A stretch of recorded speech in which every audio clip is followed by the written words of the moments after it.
اللہ الرحمن الرحیم۔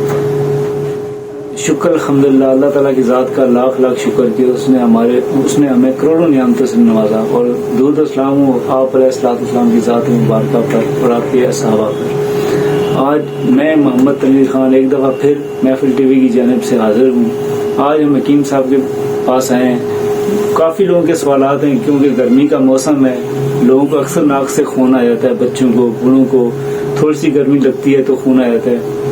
باہر دھوپ میں کام کرنے سے یا آگے کام کرنے سے یا کسی جگہ جہاں پہ دھوپ زیادہ ہو تو اکثر لوگوں کے ناکوں سے خون آ جاتا ہے۔ ہم اس بارے میں حکیم صاحب سے پوچھنے آئے ہیں کہ یہ ہے کیا چیز، خون کیوں آتا ہے اور کس وجہ سے آتا ہے، اور اس کو ٹھیک کرنے کے لیے ہمیں کن کن دوائیوں کی ضرورت پڑے گی۔ تو حکیم صاحب سے اس بارے میں پوچھتے ہیں۔ امید ہے کہ وہ ہمیں اچھی رہنمائی اور مشورے سے نوازیں گے، اور جس سے ہمارے دیکھنے والوں کو بھی فائدہ ہوگا۔ تو چلو حکیم صاحب سے پوچھتے ہیں کہ یہ کس وجہ سے ہوتا ہے۔ اعوذ باللہ من الشیطان الرجیم، بسم اللہ الرحمن الرحیم۔ تنویر بھائی بہت شکریہ آپ کا، ایک بار پھر آپ تشریف لائے، اللہ پاک آپ کو خوش رکھے۔ آپ نے نکسیر کے حوالے سے ایک سوال پوچھا، بہت ہی بہترین سوال ہے، اور اس موسم میں مطلب نکسیر کے اسباب کے اندر سب سے بڑی وجہ آپ یہ کہہ لیں کہ 90% جو نکسیر چھوٹوں میں بڑوں میں کسی بھی عمر میں ناک کے ذریعے جو خون آتا ہے، سم ٹائم ایک سائڈ سے اور بعض دفعہ دونوں سائڈوں سے نکسیر کا خون آنا شروع ہو جاتا ہے، اس کی سب سے بڑی وجہ موسم کی گرمی ہے۔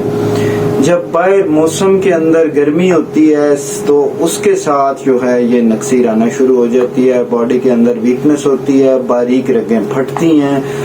اس کے علاوہ اگر دیکھا جائے تو صرف گرمی کو چھوڑ کے اس کے اور 20 اسباب ہیں، جس میں سم ٹائم جو ہے نا چوٹ لگ جانا، یا پھر دماغی حوالے سے کبھی پرابلمز ہو جاتی ہیں، مینٹل جو ہے نا ڈس آرڈرز وغیرہ، اس کی وجہ سے بھی نکسیر آتی ہے۔ لیکن کیا ہے کہ اس موسم میں جو ہے نا، جب اپریل، مئی، جون، جولائی اور اگست، یہ ہمارے پاکستان کے موسم کے حساب سے یہ سب سے بڑی وجہ اس کی یہ گرمی ہوتی ہے۔ اور اس کے لیے ہم آپ کو جو ہے ابھی آخر میں ایک بہت زبردست سی چیز شیئر کریں گے۔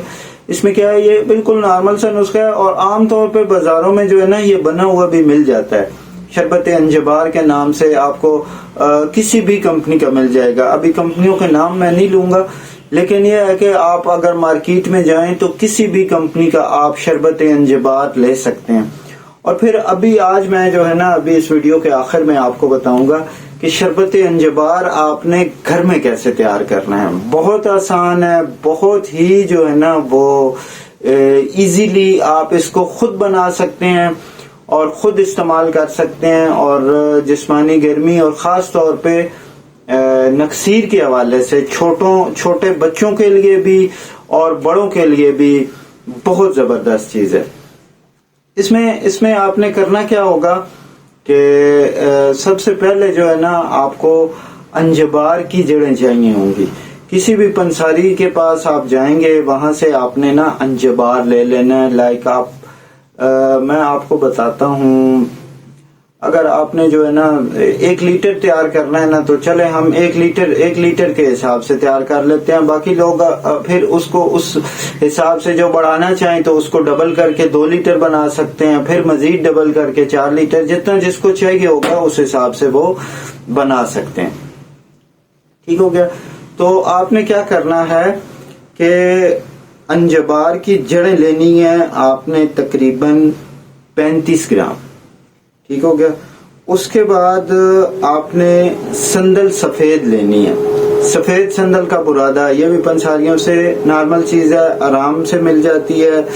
برادہ سندل سفید اور برادہ سندل سرخ، یہ دونوں چیزیں آپ نے لے لینی ہے۔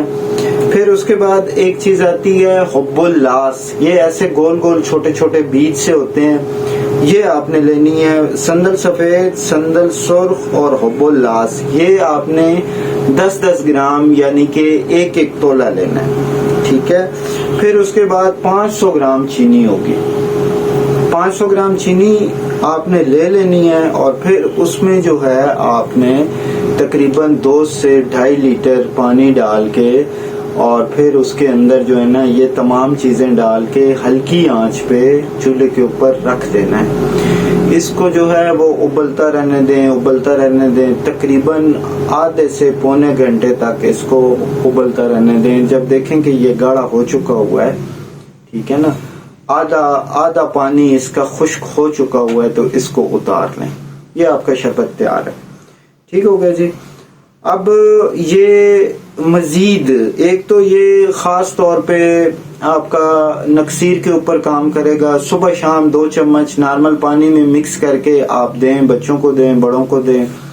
اس کے علاوہ مزید جو ہے نا اس کے بھی 2-3 فوائد ہیں, وہ بھی میں بیان کر دیتا ہوں. تو اس میں کیا ہے کہ اگر فرض کریں کسی بچے کو, بڑے کو ایسے پیچز لگتے ہیں جس کے اندر خون آ رہا ہے, خونی پیچز جس کو کہتے ہیں, اس کے اوپر بھی اس کو استعمال کیا جا سکتا ہے. خون کی وامٹ اگر کوئی کرتا ہے, اگر کسی کو وامٹ کے ساتھ بلیڈنگ ہو رہی ہے تو اس کے اوپر بھی جو ہے نا ہم اس کو دے سکتے ہیں. باقی انشاءاللہ اللہ کے حکم سے ہم آپ کے ساتھ حاضر ہوتے رہیں گے. تنویر بھائی میرے ساتھ ہوتے ہیں محفل ٹی وی کی جانب سے. آخر میں تمام دوستوں کا شکریہ. اللہ حافظ. جی تو ناظرین, ابھی آپ نے حکیم صاحب سے سنا کہ نکسیر کا کیسے علاج ہوتا ہے. امید ہے کہ آپ کو اس میں مفید معلومات ملی ہوں گی اور آپ کو اس سے فائدہ بھی ہوگا. تو ہم وقفے سے آپ کی خدمت میں حاضر ہوتے رہیں گے اور آپ کی خدمت ہم کرتے رہیں گے. اسی طرح ہم آپ کو مزید معلومات دیتے رہیں گے. تو بس اسی پر اکتفا کرتے ہیں. اپنے چینل کا بھی خیال رکھیے گا اور لائک کر دیجیے گا, سبسکرائب کر دیجیے گا. اللہ حافظ.